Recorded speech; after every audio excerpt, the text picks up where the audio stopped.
And to the union's suggestion last time, also added language toward the end that nothing this prevents us from continuing to negotiate over the topic during these negotiations and also going forward in the future. But to that, at the very end, also putting in there that it doesn't prejudice us to the following year if it doesn't work out, going back to the thought that we might eliminate the position subject to our impact bargaining obligations. Hopefully we don't get to that point, but essentially neither side is prejudiced to continue discussing or make decisions along those lines, depending on what happens this year. I would also say that if we sign off on it today, and time is a little bit of the essence because we need to start what we call filling the positions. But we would have to take it to our board for approval, the Board of Trustees, the next meeting, if we get a signature for ratification.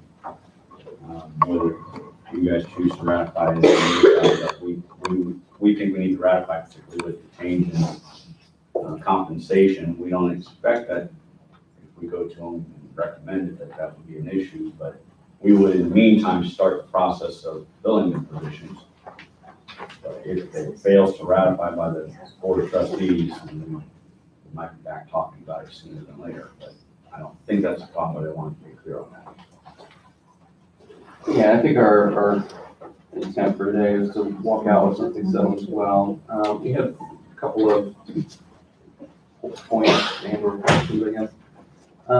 So just kind of proceeding sequentially here. In our conversation, and I checked the tape to make sure I wasn't making something up. In our conversation around the overload issue, I believe you, well, I don't believe I know it now, but you had indicated that that your side was comfortable with kind of our more permissive language regarding teaching an overload section for the department chairs. Our language is something to the effect that, you know, you can have an overload with approval of the academic dean and provost, but it's, you know, it's a privilege and it can be taken away if it's sort of interfering with your duties. But that language doesn't seem to have made it in your proposal, so I'm assuming that was an oversight. But just, you know, given, you know, people's interest in paying the rent or the mortgage, putting food on the table and whatnot, that piece, having that ability to, or that expectation of being able to teach one overload was fairly important for us. So I'm hoping that's not something that became a sticking point. Yeah, I'm trying to think, that was probably oversight.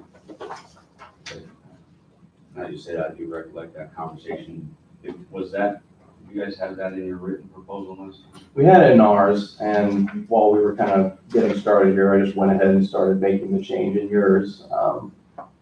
So we could print out a revised version once we take a break, but that was something that we keyed in on because that was kind of a big deal for us.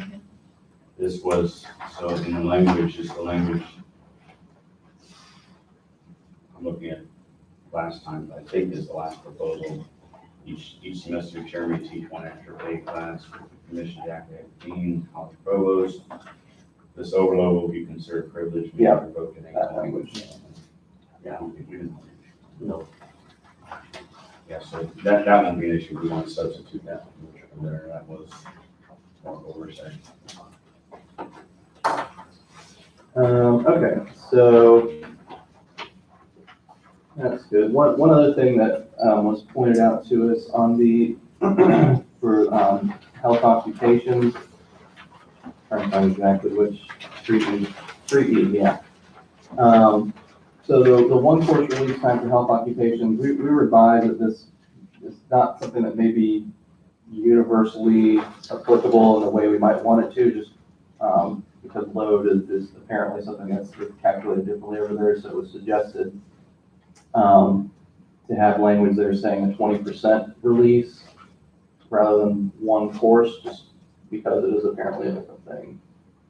I don't think the intent is for it to be a big substantive change. It was just something that we revised would make more sense in that context.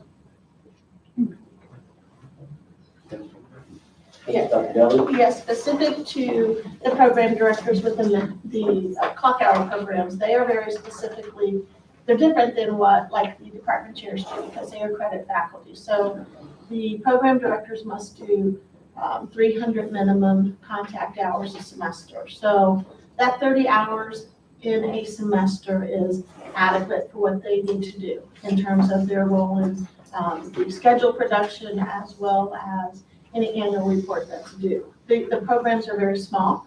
I have 12 students in the Surge Tech Farm Tech program, so very manageable for that individual to do that 30 hours per term. So, yeah. Whereas the AS degree component and the BSN, those are 3 credit hour courses, 1 course. So there shouldn't be any difference amongst those programs for the 1 course release time. Okay. Well, we'll talk about it further. And I guess finally, just kind of a note, we had this discussion about master course scheduling and we're not putting duties in this MOU necessarily, but there was a little bit of, I guess, uncertainty about to what degree department chairs will or won't be involved in sort of that process. There is, it was expressed that there's some value in them sort of having input, even if they don't necessarily have duties related to it, or input or kind of ability to sort of look it over and, give their thoughts on whether it makes sense. Because they're, they tend to be the people that have the most knowledge of classes that have kind of co-requisites and things like that. And so there might be some value in them sort of being able to kind of look at it and sort of be involved informally in that process. So what were your thoughts or intentions along those lines? Yeah, we have no problem with the department chairs looking at the schedule and giving some perspective on it, absolutely. But remember, the whole reason why we removed it is because it wasn't being done to the extent that you just expressed, right? So there should be no issue with them as regular faculty and as chairs of the curriculum committees have input and provide some perspective.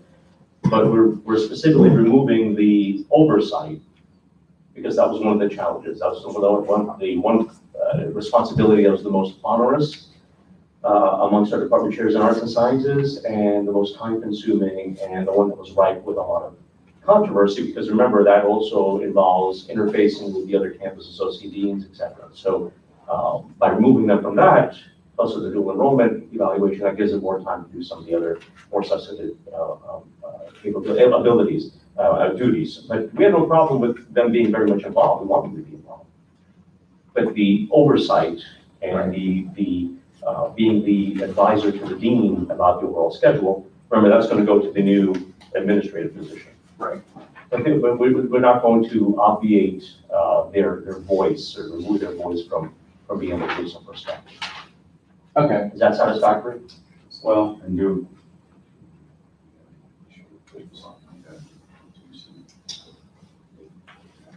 Yes, that's not a problem whatsoever. We can include that.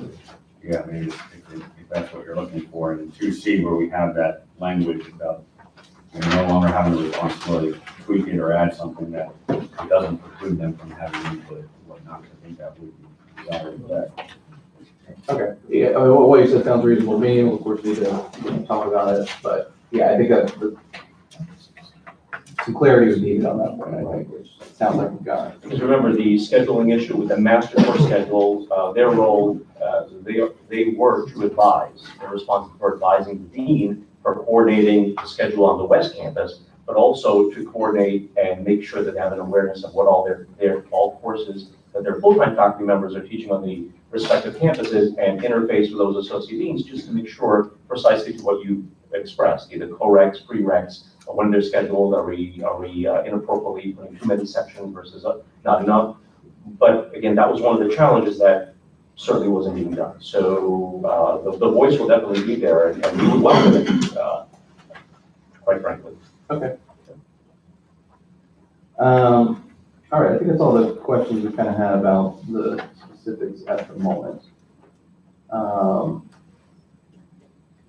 Is there anything else you want to pass out now, or should we just make this a priority? And I'd say let's make this priority. If you guys want to caucus, we can break. okay, Discuss yeah. it more in detail. Why don't we see, does anything on the team have any other questions? or- Okay, yeah, let's take a break. You guys can stay here, we'll go to the other. You have how much time you think you need, or? I'll let you know if we're done. We'll get more time by 10:15. Okay, you know where we're gonna be? That same library. Somewhere over there? Yep. Yeah. Just come on down.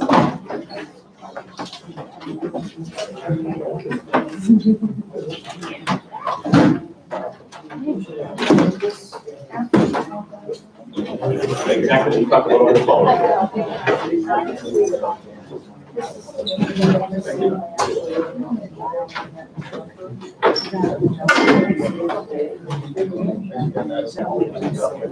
Yeah.